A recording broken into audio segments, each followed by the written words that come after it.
ഇപ്പോൾ ആ അമ്മ പറഞ്ഞൊരു കാര്യം തന്നെ എടുക്കാം. അവരെ നിർബന്ധിച്ചാണ് അല്ലെങ്കിൽ ഭയപ്പെടുത്തിയാണ് ഈ കുട്ടിയെ വിൽക്കാൻ പ്രേരിപ്പിച്ചത് എന്ന്. ഇത് വളരെ ഗുരുതരമായ ഒരു പ്രശ്നം തന്നെയല്ലേ? മാത്രവുമല്ല, ഈ അമ്മയ്ക്കെതിരെ ആണ് പോലീസ് കേസ് എടുത്തിരിക്കുന്നത്. പോലീസിന്റെ സമീപനവും ശരിയായ രീതിയിലാണ്. ഇപ്പം കേരളത്തിൽ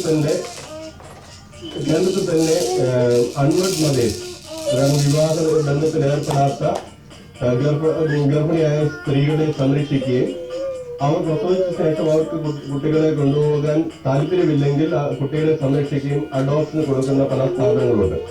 അതുപോലെ തന്നെ കേരളത്തിന്റെ പ്രത്യേകമായിട്ട് സാമൂഹിക മാറ്റത്തില് അവിഹിതവും വിവാഹത്തിന് ശേഷം വിവാഹത്തിന് മുമ്പുമായിട്ട് ഒത്തിരി രീതിയിൽ ലൈംഗിക ബന്ധത്തിൽ ഏർപ്പെടുത്ത് ഗർഭിണികളായി കുട്ടികളെ പ്രസവിക്കുന്ന സംഭവങ്ങൾ കേരളത്തിൽ വർദ്ധിച്ചു വരുന്ന ഈ സാഹചര്യത്തിൽ ചിലപ്പോൾ കുട്ടികളെ ഏതെങ്കിലും അമ്മത്തൊട്ടിലോ അതേപോലെയുള്ള സ്ഥാപനങ്ങളിൽ ഏൽപ്പിക്കുകയും ഉപേക്ഷിക്കുകയാണ്. അപ്പോൾ ഇങ്ങനെയുള്ള പ്രക്രിയയിൽ ഇടനിലക്കാരായി പലരും വന്നിട്ട് സാമ്പത്തിക സഹായം നൽകാം എന്ന് പ്രേരിപ്പിക്കുമ്പോൾ ആ രീതിയിൽ കുട്ടിയെ ദുരിതത്തിലാക്കി മാറ്റാനുള്ള ഒരു പ്രവണതയും അമ്മമാരിൽ നിന്നും അല്ലെങ്കിൽ കുട്ടികളുടെ കാര്യങ്ങൾ സംരക്ഷണമുള്ളവരിൽ സാമ്പത്തിക സഹായത്തിന്റെ ഒരു ഘടകമാണോ? അമ്മ പറയുന്നത് കേൾക്കുമ്പോൾ സാമ്പത്തിക സഹായം അവർ ആഗ്രഹിച്ചിട്ടില്ല. അവരുടെ ഒരു നിസ്സഹായാവസ്ഥയെ ഇവിടെ ചൂഷണം ചെയ്യുകയല്ലേ ഇടനിലക്കാർ ഉൾപ്പെടെയുള്ളവർ?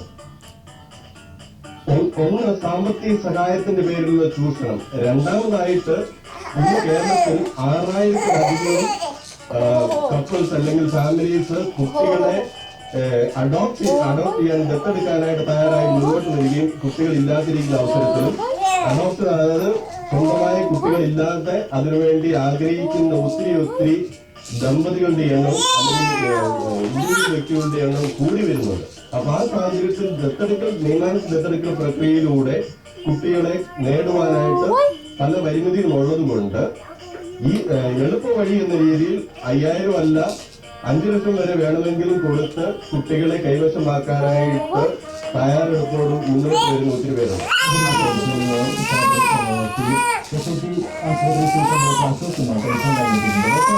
ഇതിനെ സംബന്ധിച്ച് എന്തെങ്കിലും പരാതി താങ്കൾ കിട്ടിയിട്ടുണ്ടോ?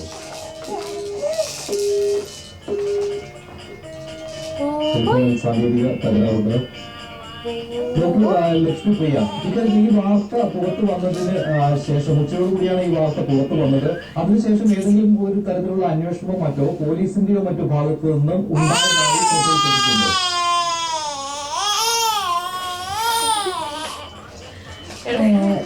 ഇത് ഇപ്പൊ ഇവരെല്ലാം പോലീസ് സ്റ്റേഷനിൽ എത്തിയതിനു ശേഷമുള്ള അപ്ഡേറ്റ്സ് ഒന്നും എനിക്ക് കിട്ടിയിട്ടുണ്ടായിരുന്നില്ല.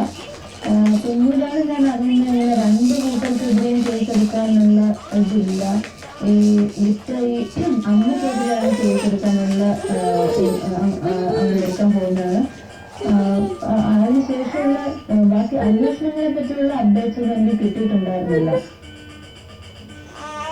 അമ്മയ്ക്കെതിരെ മാത്രമേ കേസെടുക്കാൻ പറ്റുകയുള്ളൂ, വാങ്ങിയ ആൾക്കെതിരെയും ഇടനിലക്കാരിക്കെതിരെയും കേസെടുക്കാൻ നിർവാഹമില്ല. അതിന് കാരണം എന്തെങ്കിലും അറിയാൻ കഴിഞ്ഞിട്ടുണ്ടോ?